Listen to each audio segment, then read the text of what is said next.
சிவப்புமையால் எழுதிய கருப்பு சரித்திரம் தான் என்ன? 1971ஆம் ஆண்டு நடைபெற்ற மக்களவை தேர்தலில் 325 தொகுதிகளை கைப்பற்றி காங்கிரஸ் அரசு வரலாறு காணாத வெற்றியை பெற்றது. இந்நிலையில் உத்தரப்பிரதேசத்தில் 1 லட்சம் வாக்குகள் வித்தியாசத்தில் 3வது முறையாக பிரதமரானார் இந்திரா காந்தி அவர்கள். அவருடைய வெற்றியை வேட்பாளர் ஒருவர் எதிர்த்து வழக்கு போடுகிறார்.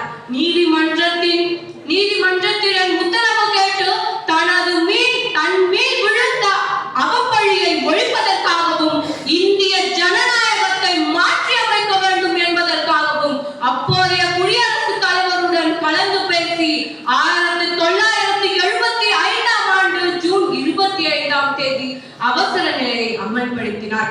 எனினும் தமிழ்நாட்டில் பல்வேறு பத்திரிகைகள், நாளேடுகள் இந்திரா காந்தியை விமர்சித்துக் கொண்டுதான் இருந்தது. ஆனால் இந்திரா காந்தி இதனை எல்லாம் பொருட்படுத்தாமல் தன்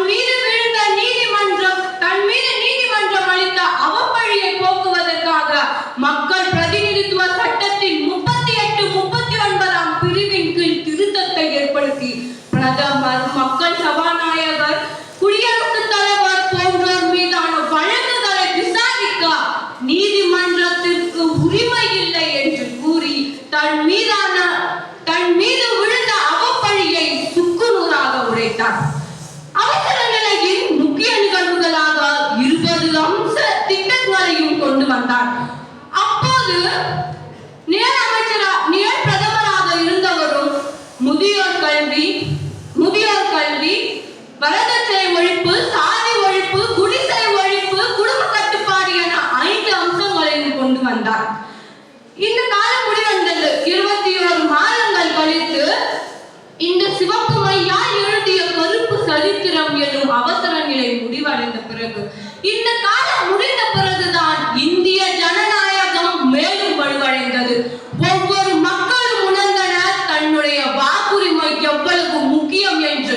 1977 நடந்த தேர்தல் இந்திய ஜனநாயகத்தின் வலிமையை உலகிற்கு எடுத்துரைத்தது. 50 ஆண்டுகள் கடந்த அவசர நிலை நமக்கு சொல்வது ஒன்றே ஒன்றுதான். ஜனநாயகம் என்பது மக்கள் கையில் இருக்கும் சக்தி. அதை பாதுகாப்பதும்